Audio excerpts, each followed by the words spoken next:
What's up, everybody? Dan Arfin here. Talk about the new rules for Major League Baseball for 2019 and 2020. Uh, the only rule that'll be effective for 2019 is the trade deadline.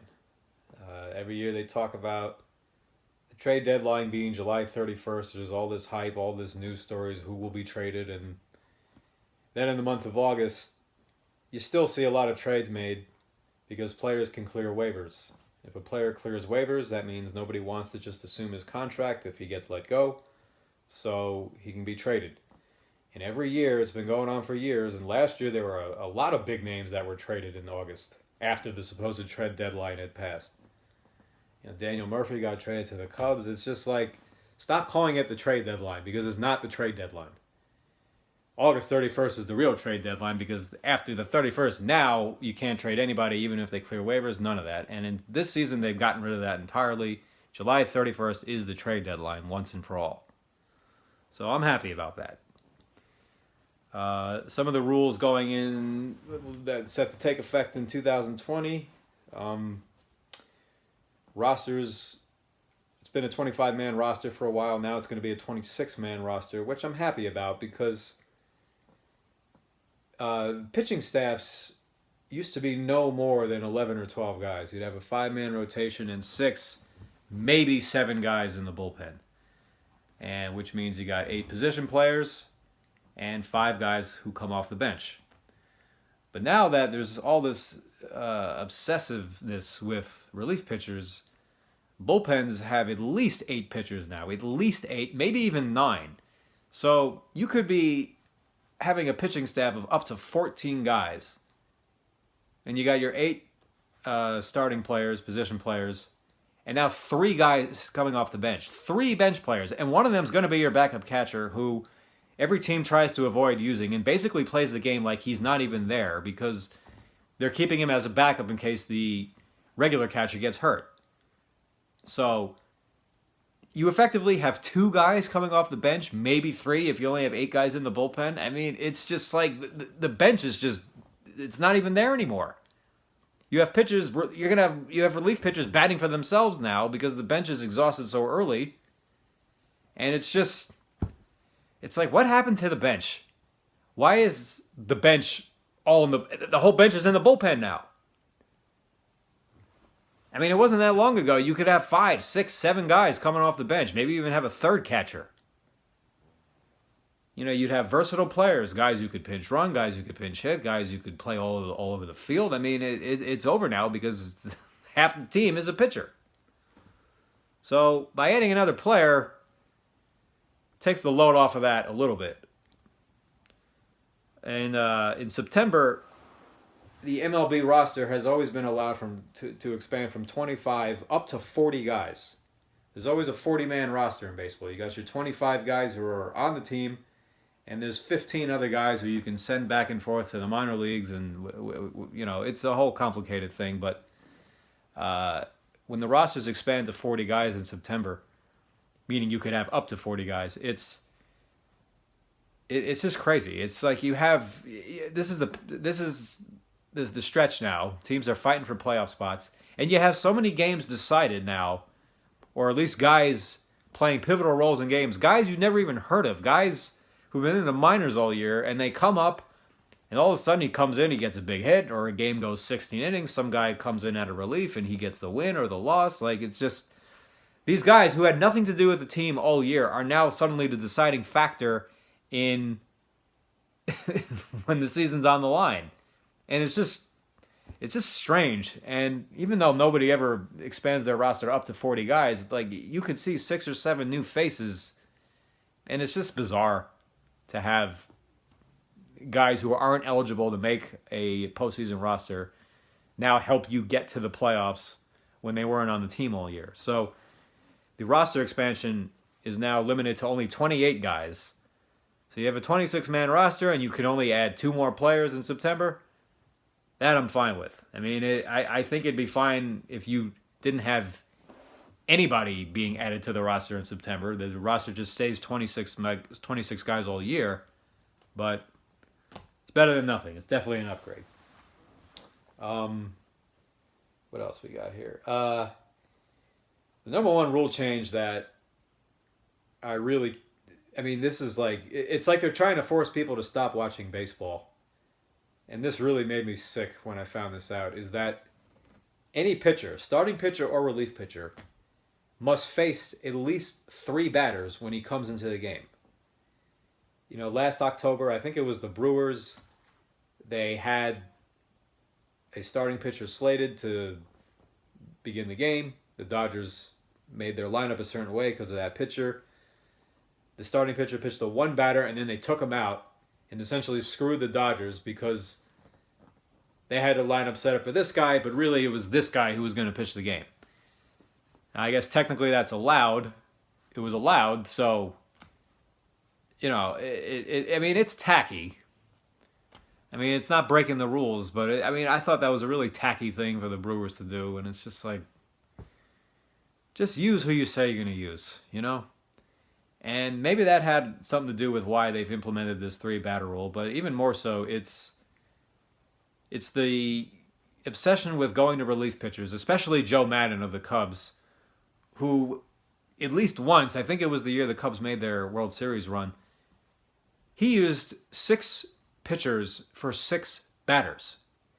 He made a pitching change between every batter for just, it went on and on. I mean, it's just so tedious and ridiculous, and there's just no conceivable way that that can ever make sense. I don't care about what the sabermetrics say, all the work they've put in, all these statistics they've given you now that you can drown in. There is no conceivable way that 6 pitchers for 6 batters is sensible. And it's guys like Joe Madden and all these other managers that will make pitching change after pitching change after pitching change, and it's slowing down the game dramatically, is why they have this rule in place now. But this is not solving the problem. This is making it worse. You know, there's a lot of relievers, left-handed pitchers, who come in, pitch to 1 batter. He's a lefty specialist, and that's it. He just pitches to 1 batter, and now you're taking that away, because managers can now strategize now. It's like, oh, well, if he doesn't, you know, if this guy, if you bring in a lefty to pitch to this guy, now you can pile up your right-handed batters to face him next, because a lefty has to pitch to another batter. The only way you can get away with pitching to less than 3 batters is if you end the inning. So if you come in with 1 out or 2 outs and you get the 3rd out before facing 3 batters, now you don't have to come back in and pitch to another batter because the inning is over and there's nowhere to look to try and conserve time. But the subbing out the relief pitchers is kind of like the only thing these managers do now, and now that's being taken away from them. I mean, it's just, it's like they're trying to drive the fans away from the game. You're going to have a lot of games impacted now. You're going to have all these managers who their strategy and thinking is going to be really, really like, what do I do now? Because I can't just bring this guy in for just this batter. If I bring him in for him, he's got to pitch to him. You can only bring in a lefty specialist. I mean, you just can't bring in a lefty specialist anymore. You know, if you have a tough left-handed hitter up, and you keep this one guy in the bullpen just to get guys like him out, and then take him out so he doesn't have to face anyone else, you can't do that anymore? Why? You're at the end of the game. The game is on the line. This is when things get really, really tight, and you have to do everything very precisely. I mean, when you're looking, you know, they want to speed up the games, but they're looking to do it in areas that are at critical points of the game. You cannot be looking to speed up the game during critical junctures of the game. It's the same thing with the intentional walk rule they got rid of. They don't throw the 4 pitches anymore. You want to intentionally walk the guy, you just send him to first base.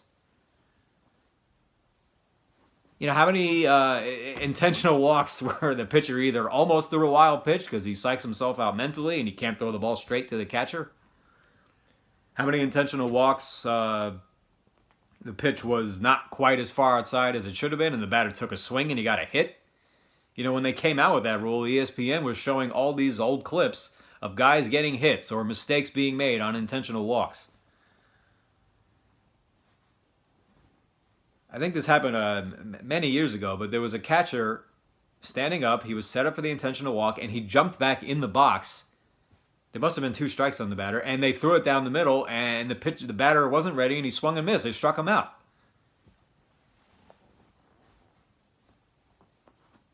So it's just unbelievable. I mean, it's an intentional walk is only going to be issued when first base is open. And since Barry Bonds doesn't play anymore, and they don't intentionally walk him with the bases loaded or intentionally walk him to lead off innings, when an intentional walk is being issued, runners are in scoring position, and you're at a critical juncture of the game. It may only be the 3rd inning, but when there are runners in scoring position, you are at a critical point of the game, and this is not where you should be looking to speed up the game. Make him throw the ball. It takes less than a minute, or whatever it takes. It doesn't matter. You're saving a minute here and there on intentional walks. Ugh. So now we have another rule to help speed up the game, and they're doing it, and it's being implemented at critical points of the game.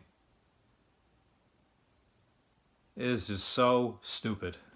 It's unbelievable. And the last rule is you cannot bring in a position player to pitch in a lopsided game where the difference is 7 runs or more. Why? First of all, I think the fans actually kind of like seeing a position player pitch once in a while when you're down 15 runs, where it's just like, okay, the game is over. We just want to get this thing over with. We're just going to use this guy. He's going to get beat up a little bit. Nobody cares. We're just trying to get out of the game so we can save our arms in the bullpen. Now, the funny thing is about this rule is you have all these pitchers now, so it's like, what's the big deal in conserving all of them? You know, you can bring in one of your mop-up men and let him finish the game. But at the same time, it doesn't matter. It's just, why should you be for it? You could use anyone who you want to pitch the game. Normally, you're going to use your real pitchers, obviously.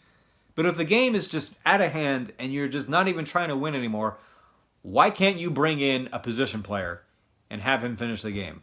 Why do you have to bring in a real pitcher who's risking injury at all times? Obviously, the position player is also risking injury at all times, but it's just ludicrous. These rules are just ludicrous. Other than the trade deadline and expanding the roster, those rules I like, but this is absurd. Forcing all these pitchers to pitch to at least 3 batters. And as far as deterring teams from using this tacky strategy like the Brewers did in October last year, you can still do that. You can still do that. Starting pitcher can go 3 batters or an inning, and then you bring in the real guy, and the other team's lineup is already set, so they're screwed. Doesn't really protect against that. I mean, the only way to really, there's really no, I don't think there's a real way to protect against it. It's just like, guys, come on. Just like, I mean, I'm all for gamesmanship and things like that, but I don't know. I feel like this is where the line gets drawn. When you're purposely having a pitcher on the lineup card and he's not really the pitcher you're going to use, you're just putting him there so that the other team makes the wrong lineup for you. I mean, it's... This is baseball now. We're in the dark ages. And it only seems to be getting worse. You know, you can't take out the catcher at home plate because Buster Posey got injured. If it was another catcher, if it was just some backup catcher, some no-name catcher who got injured and not a big star like Buster Posey, they would have never gotten rid of that rule. You know, baseball is an everyday sport. There's not that much full contact going on, but the collision at home plate, and I don't want to see guys get injured, but it's like, it's one of the only times that baseball is a full contact sport is when you have a play at the dish, the catcher's standing there. He doesn't have to stand there. He doesn't have to block the plate if he doesn't want to. He doesn't have to leave himself open to get trucked by the runner. But it just goes on and on with these rules, and who knows what they're going to come up with next. The fact that they're going to the extent of making every pitcher pitch to at least 3 batters or in the inning. I mean, it's getting like Little League now. Major League Baseball is turning into Little League.